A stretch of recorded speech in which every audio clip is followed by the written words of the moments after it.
PowerPoint presentation and stuff. But I woke up early this morning and read a talk that Clara McDermott gave at our 30th anniversary. And I'm so inspired by it. And given the fact that we just lost her a few days ago, I thought it might be interesting to see how her business acumen and her drive continues to echo around our business. But before I do that, let me say that a few weeks ago I was down in San Diego and was talking to this very attractive young mother who told me the story about being in downtown San Diego a few days before and a car crash happened in front of them. She and her husband are walking down the road. Her husband is an EMT of some kind, and as they're walking down the road, a car goes through an intersection. Two other cars broadside that car, roll it up on its side. There's explosive noise, concussive energy coming out of this. A light pole came down, crashed into a 15-foot tall store window next to them, and it shattered at their feet. And then there was just this rumble of noise, and she said it was terrifying. And before I really came to my senses, I realized that my husband has left my side and he's running out into the intersection. He's got his cell phone out, he's dialed 911, and he's first responder. And so he gets to the door, he's checking to make sure, see who's in the car, he's got police coming, he's helping maintain the respiration of the man behind the wheel who seems to be in some distress. After all that happened, she said, I was talking to my husband later that night. I said, wow, I've never really seen you at work before. That was pretty impressive that you jumped into action. He says, yeah, there's a phenomenon that we are aware of in our business that you saw happen there. Do you notice that nobody moved? Everybody was just frozen. All the people on the sidewalks, all the people on the cars, everybody was frozen until I got there. There's always a first mover. There's always somebody who goes first. And then after that somebody goes out and shows the way, then everybody else is willing to help. That it breaks that paralyzation that goes on there. And that's what we saw there. She said this to me, she said, I am so proud to be married to the first man to go. Well, in our business, in many respects, Clara was that first man to go. She was one of the early leaders who could have done many, many things, and she came to do this. And because of what she and her family and her colleagues put together, we're here today. So let me read a couple of things. I'm carrying all this debris for a reason here. This is a printed talk of her 30th anniversary talk. Clara was a teacher at her. She was a leader, but she led by teaching. So it was very common in the early days of the business, like the first 20 years, for one of us to wander into a meeting 2 hours late. Where have you been? Oh, I've been being clarified, we would say. Clara was on the phone, and she had stuff to say and things to teach us. So clarification was an important part of our early business here as Clara clarified the business for us. She tells the story about being a young businesswoman and somebody talked her into buying $10,000 worth of household cleaning products that she was going to sell. And so they came and unloaded it in her garage, and she said it was important, it was valuable, because that was a visual aid to me that I walked by every day for a long time, reminding me that I was never going to do that again. But ultimately we started chipping away at it. She says, I found that when my kids would come to me and say they needed money for something, for the swim team or whatever it would be, I would say to them, well, there's soap in the garage. Start knocking on doors. And her family learned to sell by disposing of that stuff. What a great model, and that turned out to be really valuable tuition that her family paid, that taught her family how to sell. Continuing here, I found it interesting, even 10 years ago and more, she talked about Joe Chang. Joe, you're here. Would you come up here? I'm not. Joe.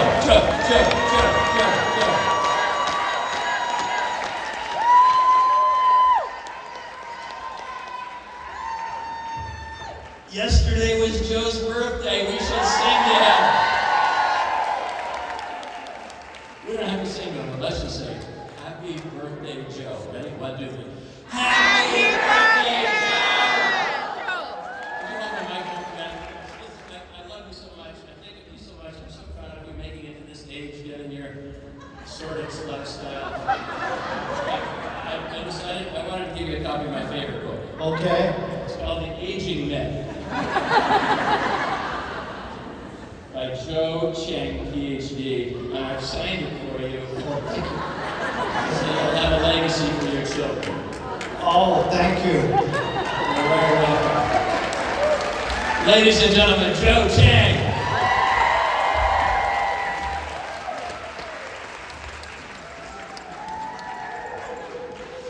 One of the great leaders.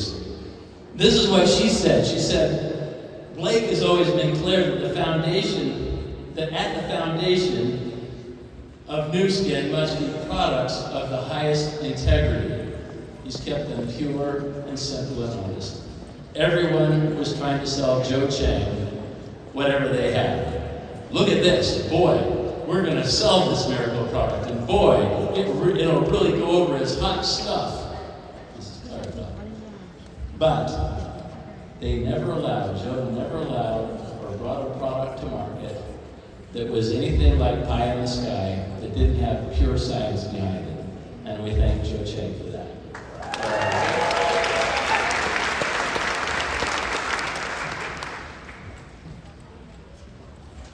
Our business is like raising a family.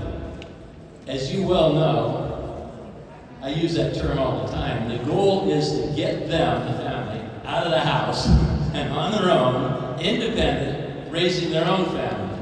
Then we can cheer them to greater heights. Watching your kids succeed is more thrilling than succeeding yourself. Thank you. Leaders must be willing to bear pain, not be a pain. Leaders must be willing to bear pain, not be a pain. Are you part of the problem or are you part of the solution? You have to like people more than you like money. You're in business for yourself, but not by yourself. You have an upline leadership support who are focused on your success. Plus, you have a body of leaders who are committed to the success of the whole distributed force of Nu Skin International. That journey takes everyone to that final conclusion. The challenge is to conduct our business in such a way that whatever we achieve, we will achieve it ethically so that dignity itself becomes part of our human endeavor. Only then can we endure gratitude. Forgiveness must be at our core. My vision, said Clara McDermott, my vision for Nu Skin is that people both inside Nu Skin and outside look at all of us, not as a business, but as a group of people working ultimately with a greater goal to make the world a better place. Clara McDermott.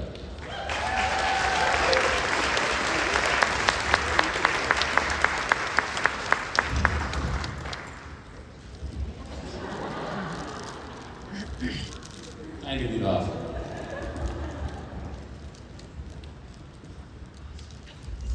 Clara's attitudes about business are really exemplified in a neat story that I read about. There was a race in Spain, one of these long-distance cross-country races of some kind, and it was very competitive. World champions from all over the world were there. And the winner of the race got near the end of the race, like within yards of the finish line, and there were all kinds of lines and designations of this is the finish line, and he thought he crossed the finish line, but it wasn't the finish line. He hadn't finished the race yet. The line was up there. And so he stopped and was just kind of walking, waiting for the other runners who were far behind him. And finally, the next runner came up and saw the man's confusion. And rather than blasting past him and winning the race, he put his hand on his back and pushed him across the finish line, and then came in behind him. Now, afterwards, a newspaper reporter came and said, "What was that all about? You've been training for this race all of your life. You had a chance to win it, and you didn't win it. Why didn't you just, being a good sport's one thing, but, this is high stakes stuff here. Why didn't you just win the race? And he said, in that moment of choice, I thought, when the journalist asked, why would you do that? What would my mother think of that? If I just ran by. He said, I have a vision of a world where we help each other to win with more seriousness than we try to win ourselves. That's clarity there. That's news at its core. Scott Schwartz, another one of our dear friends who we've lost, underscored that same concept. True leaders set the pace so that others can win.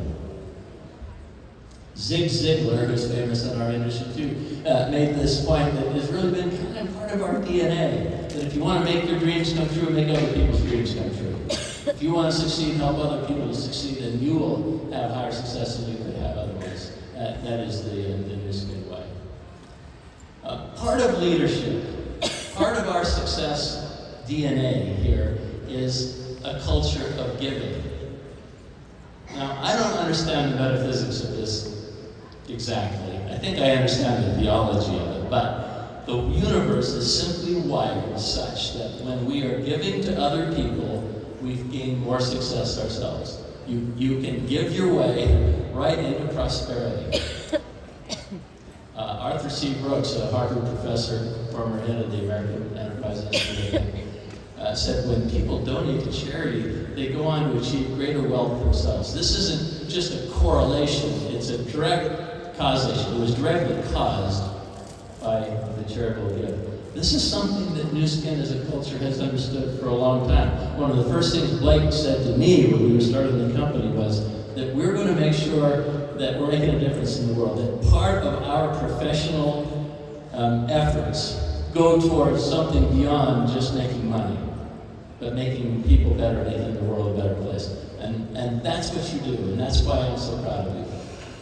The things we're doing in Malawi, the things we're doing in other places are something that I hope you take great pride in, and that you'll participate more robustly in. I am very proud of the fact that we as a company have sold something in excess of $40 billion worth of health engendering products that have made the world a better place. But I'm maybe even more proud of the fact that together we have fed over 800 million meals to starving children around the world.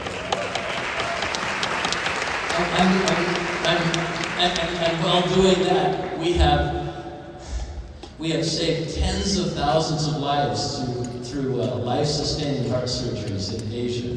We have given sight to the blind in the order of tens of thousands of times, doing eye surgery that has restored sight to children's eyes. These are things that we should take great pride in. This is the stuff of miracles.